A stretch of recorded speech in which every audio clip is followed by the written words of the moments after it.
Welcome everyone to the Industrialization and Localization Expert channel. I'm your host, Orene Maphosa, and today we will be unpacking another area in the electrical equipment and overhead line manufacturing. I'm joined by our special guest today, Ms. Orene Maphosa. She's a founder and CEO of Embrace Wealth. She's been involved with a lot of manufacturing and industrialization in the country, and welcome to her to our channel, and thanks for making time to speak to us today. Thank you for inviting me. Right. So to start off, Ms. Orene, you have been involved in the manufacturing space.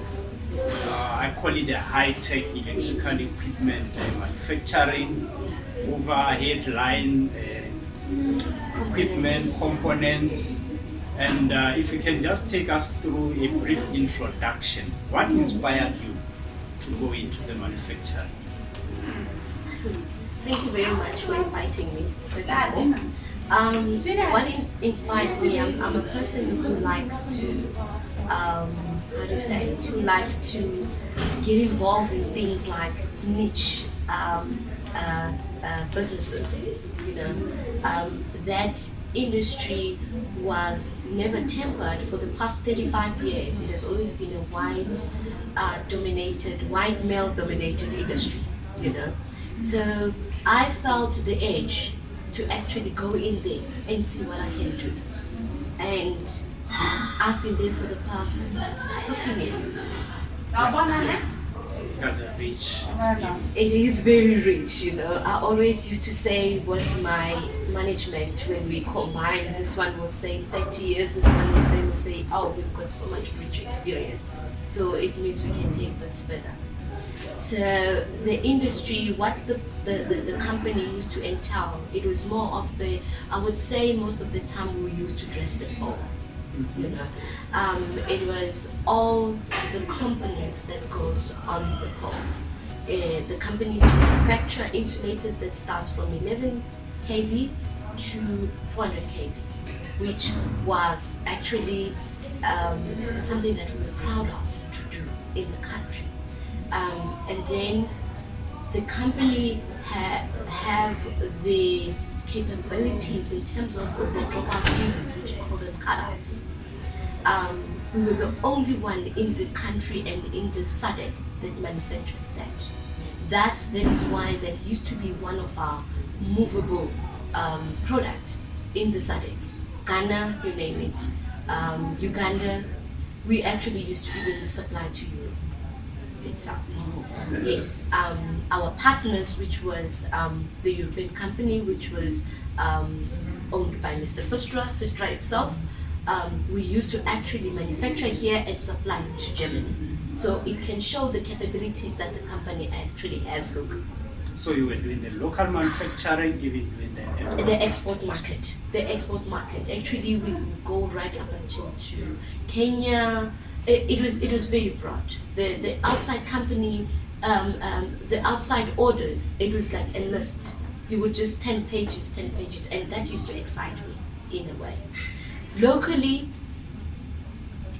it was mainly the ESCOM. ESCOM used to take 70% of our actually production. 70%.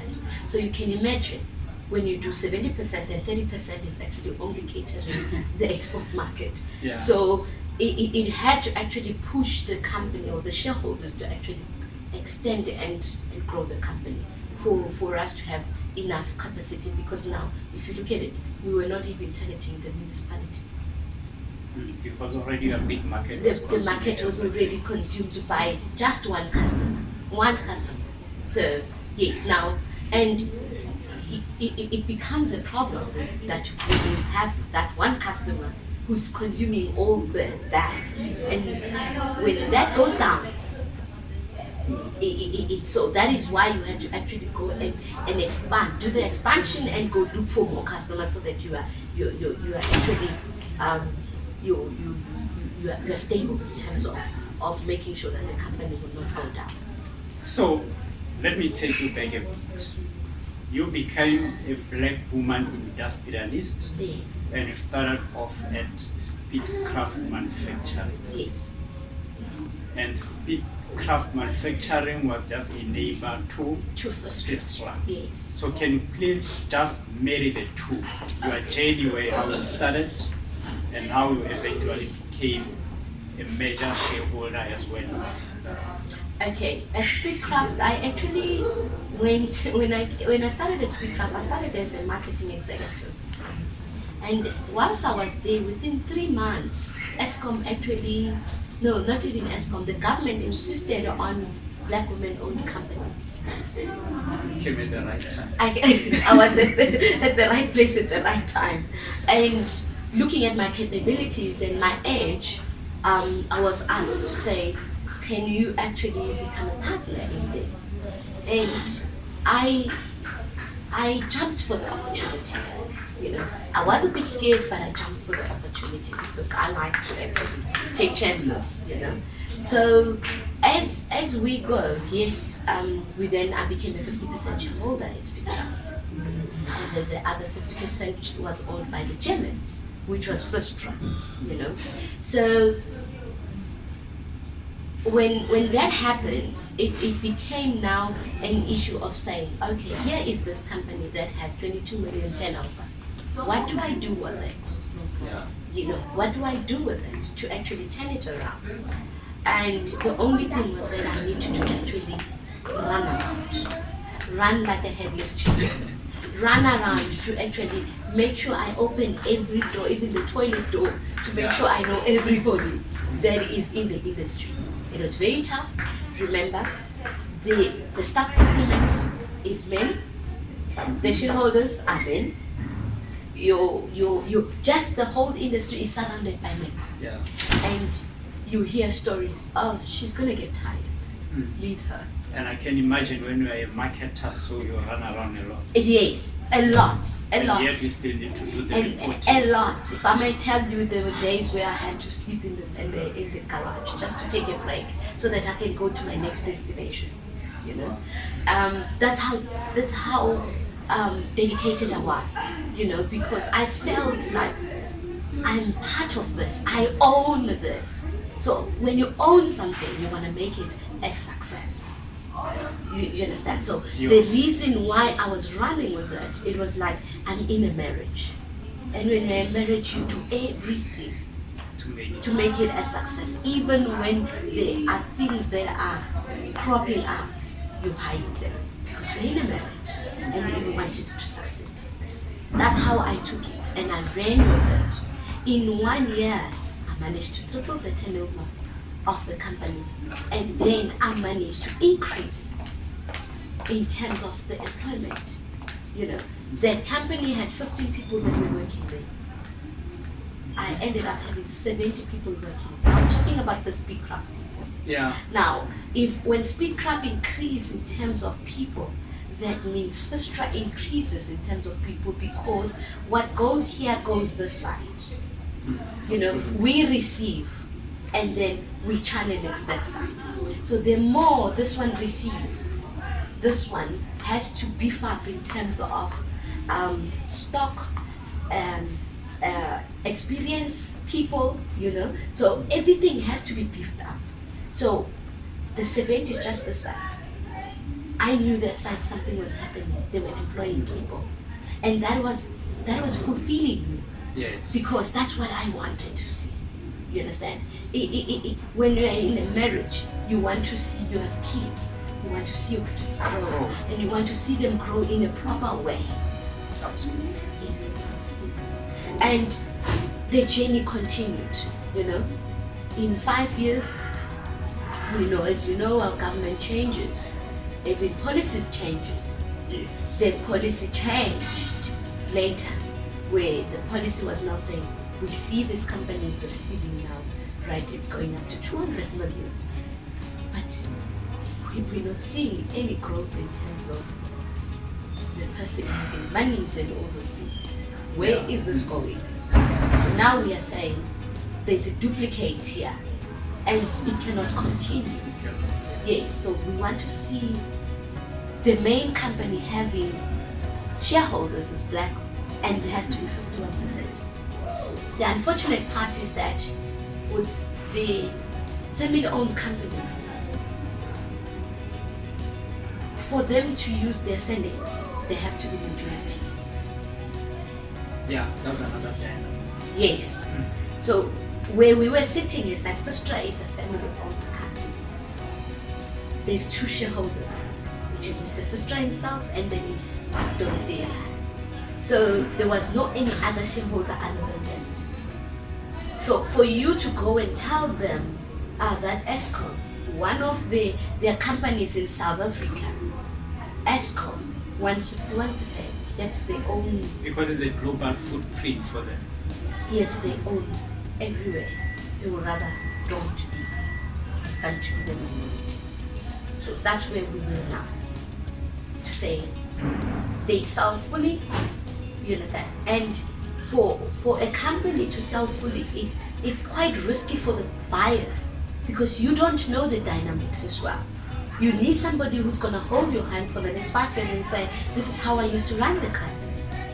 But if I may ask, in terms of our legislative environment, especially for the foreign-owned multinationals, how do they take when we, I'll say, impose, for a better lack of another way, our own policies to them? Do they actually get to understand what is meant to achieve, or do they just see it as another barrier for them to lose another market? The majority, they see it as a barrier. They see it as a barrier. They don't receive it very well. And it pains me when that happens. Because there's a saying, they say when you're in Rome, you do as the Romans do. But it's not like that with the international companies, you understand, coming to South Africa. They always want the bigger cake. And it still puts you in a situation where South Africans will never be solely owned industrialists, you understand, where they say, I solely own this. Because there is that barrier of saying international companies don't want, they still want to be, you understand? So there's a resistance. There is a resistance, yes. They would rather leave the country, you understand, than to stay and become minority. Because this conversation, we also want it to reach some of our policymakers and decision makers in various areas, be it SOCs or government departments. Yes. So that understanding for us primarily says the message that we want to get across is what policy impact does it come across when we are in that particular space. And my belief is that capabilities are here. We do have we are capable of doing it. We are capable. There is so much experience in South Africa that it is not being touched, unreached. You understand? It's because my belief is that do you know that when you are in a factory, the person that has this class and you are able to put it in a box is the person that is on the floor. But we put more focus on engineers.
people that can actually advise us are those people that are there.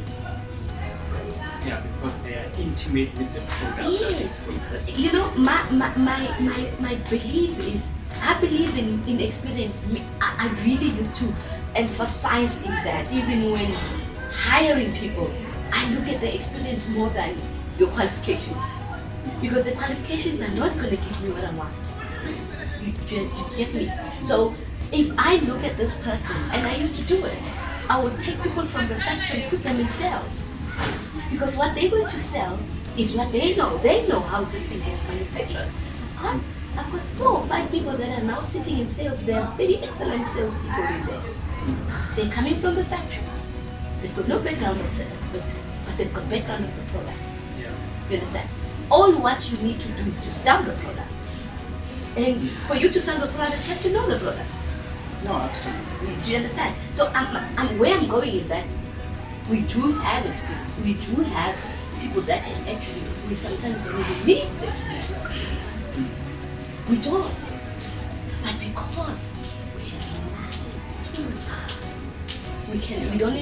we don't even sit down and see what can I do? How do I actually how can I really, you understand? Ask yourself the hows and how and when, and you understand? We are lazy.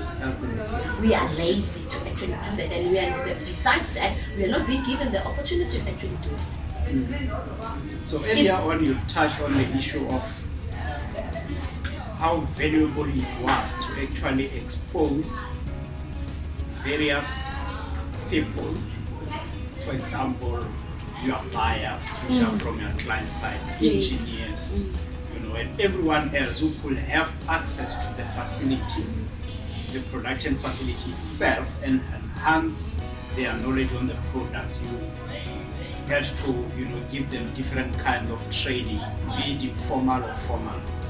We used to call it a one-stop shop. I'll tell you why. Because we were supplying the product, we were training the client. You know, ESCOM used to have new engineers. Now you are new. You have to deal with me, but you don't know what I'm doing.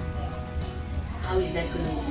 Yeah. You have to come and I train you, and you see how does this insulator, the 88 kV insulator, it gets to be where it is now.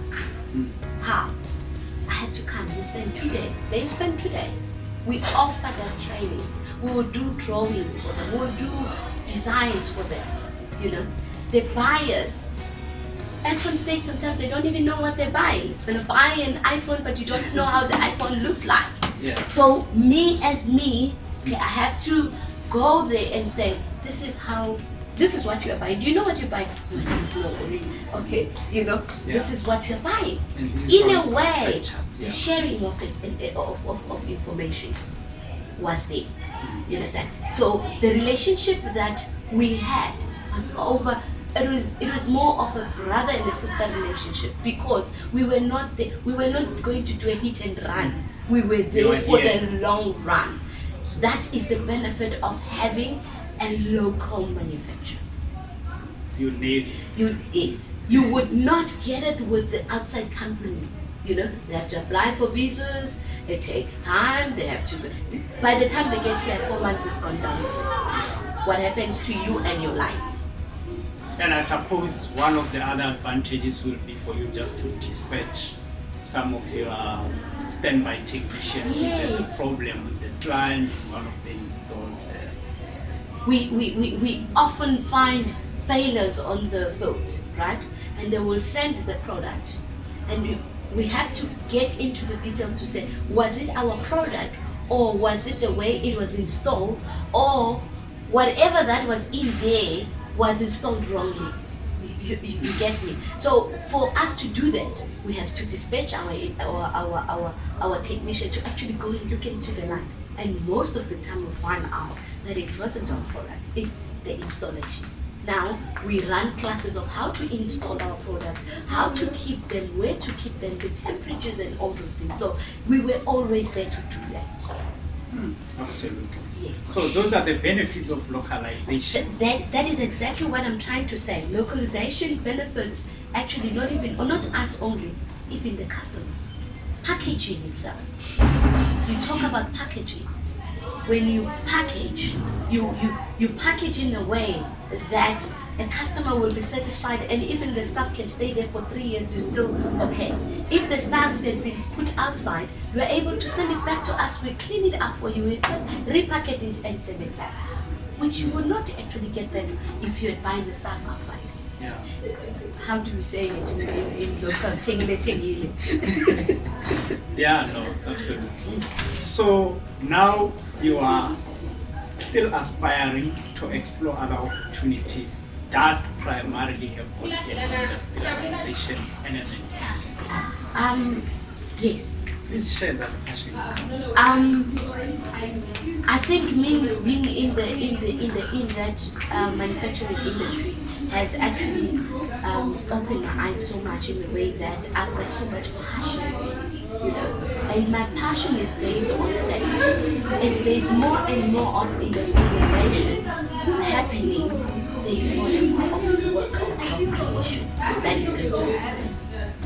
So when designation happened, it was wow, because designation puts a barrier in terms of what the parastatals can buy outside and what they cannot buy outside. Because if there is enough capacity in the country and that capacity creates jobs, why, as government entities, must you go and buy outside of the country?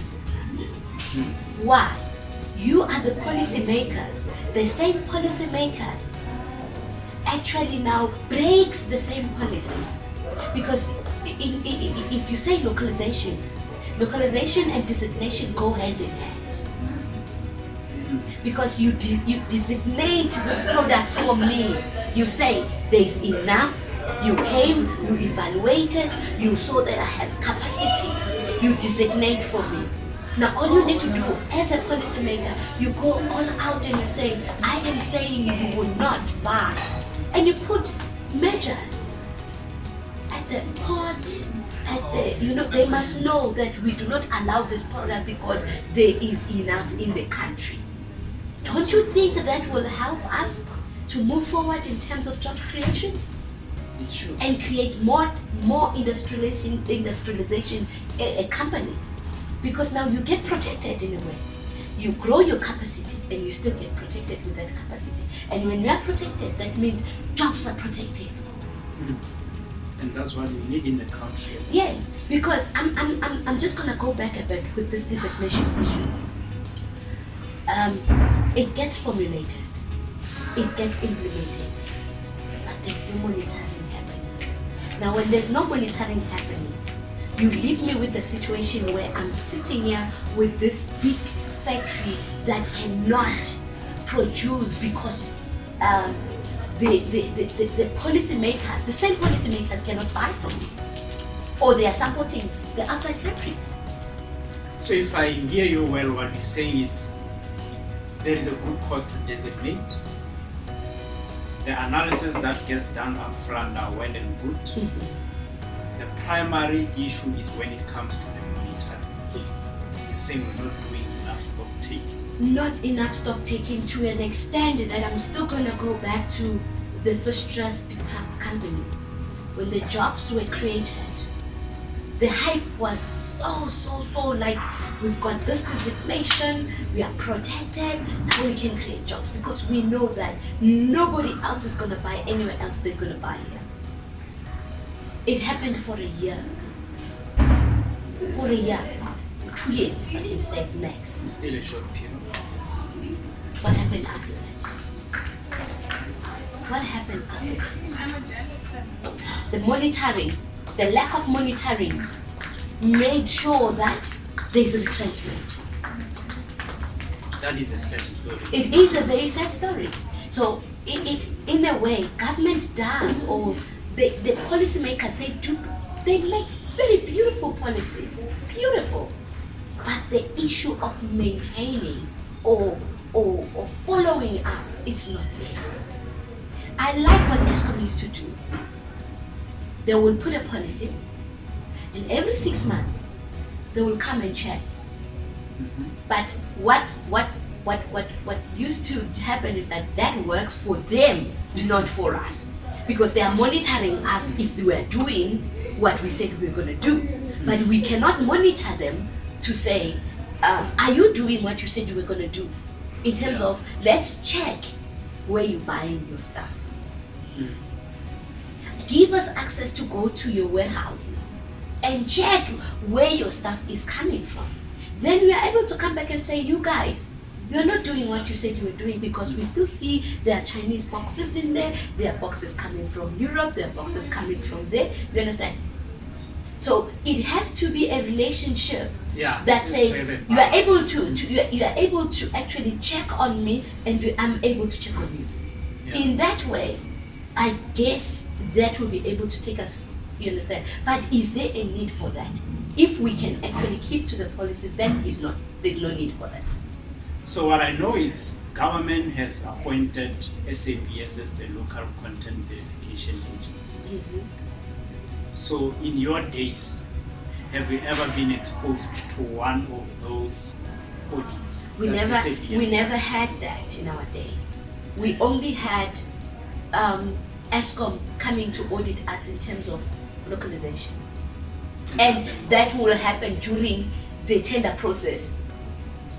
Do you get me? It will happen during the tender process to make sure that you actually tick everything that you said. And then after that, 6 months after that, they have to check if there's anything that you said we will be doing in the next 6 months. They come and check the jobs. Are you still having the jobs? You said you will employ how many technicians and all those things. Where are those people? Where are the CVs? Where are the employment letters and all those things? You understand? But we were never exposed into the SABS. You understand? I think it's something that has just happened. Probably it's a good thing. If they can actually keep it that way, it will be a good thing to protect, because really we need to protect what is made in our country.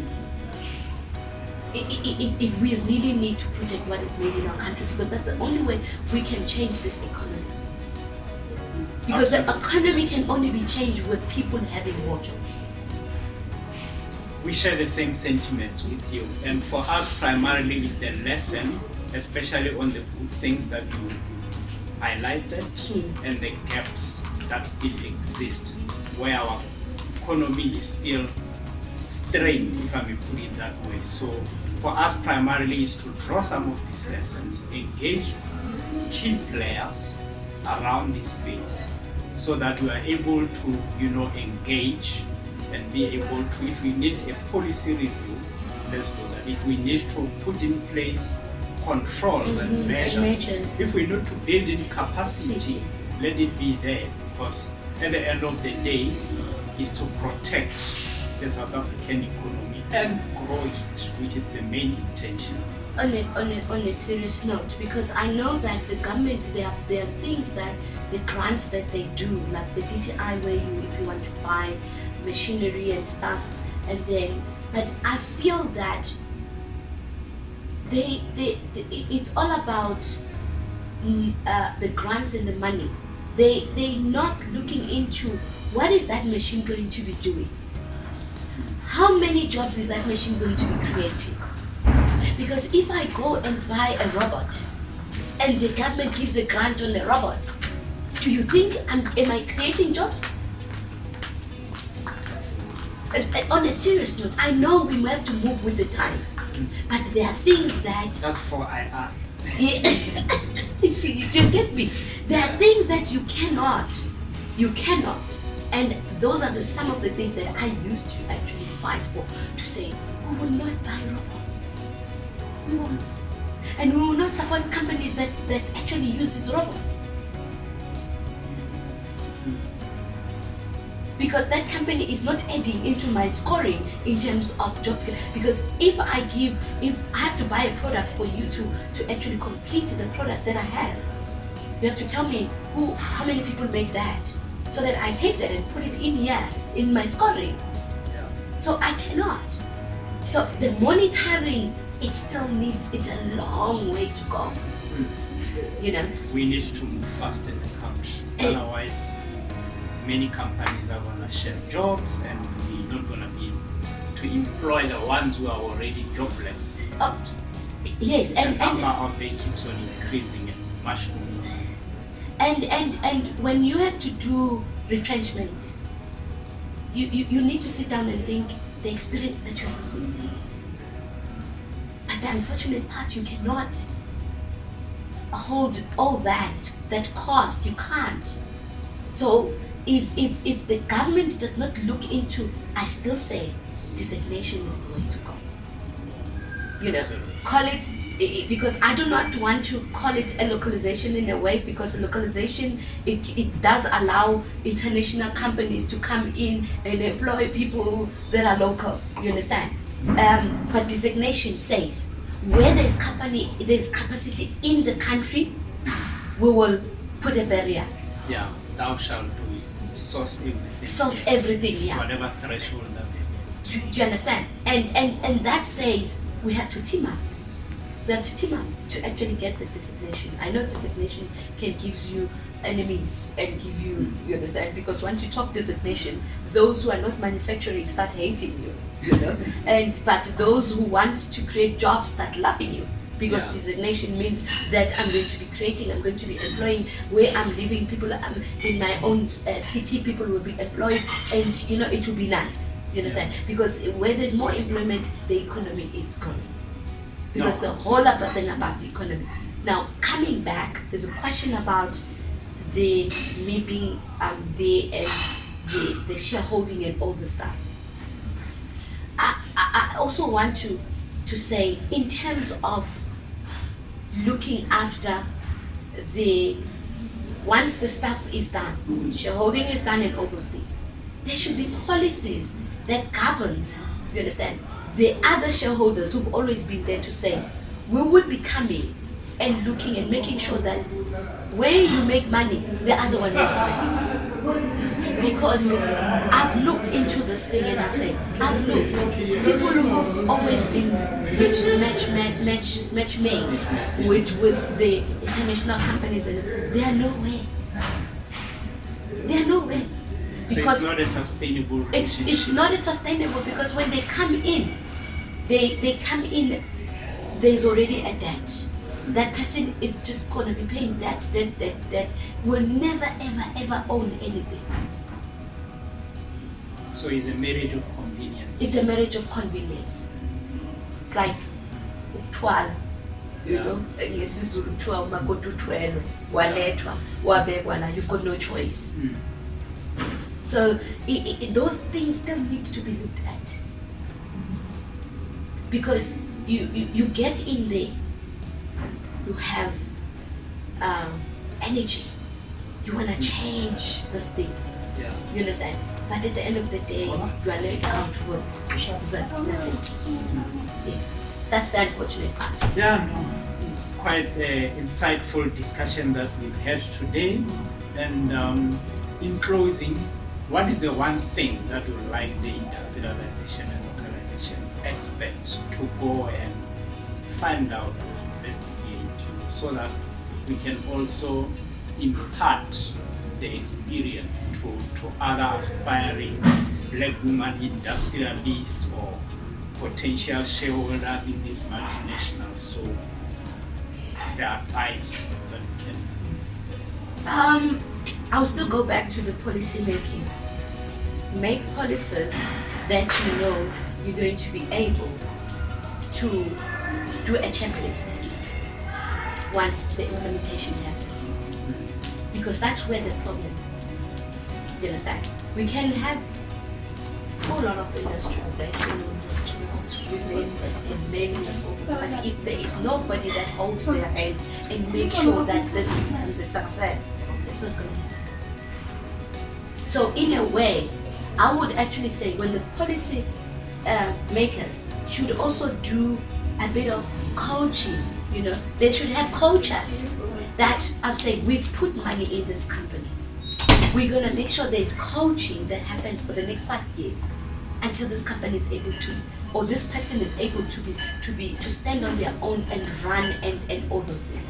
Be with financial coaching, be with management coaching, directorship coaching, every aspect that the person, because you can have an idea of saying, I want to do this, but you find out that you're lacking on this, you're lacking on this, and you're lacking on this. But if the government is able to assist in those things, we can actually have so many companies in South Africa, so many manufacturers in South Africa, so many, and the access to availability of the money, because that becomes a stop.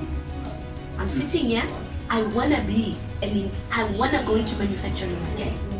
Because that edge is still there, the energy is still there. I can see. You understand? But where do I start? Because there's barriers. You must know who knows who, unfortunately. All right, no, thanks very much for making time to talk to us. The discussion was very insightful. I learned quite a lot. I've been inspired by Orene before I met her. She's got a rich history as a successful businesswoman, industrialist, entrepreneur. And for me, primarily is to say, the lessons don't end here. We will keep on engaging other industry players, other stakeholders, policymakers, and everyone else whose intention is to make sure that industrialization doesn't only remain a dream, localization doesn't only benefit a few, and all the other elements, especially the designation that she indicated, serves its purpose, and we need to ensure that we put systems together to uplift and grow the South African economy. From me, your host, Lope, the Industrialization and Localization Expert Channel, we say thank you for watching, and keep on watching more of our videos. For you not to miss anything, there is a link on YouTube that you need to click there and subscribe, so that whenever we post matters related to industrialization and localization, you don't miss out. Like our page, our social media pages as well. And until we meet again, say bye-bye.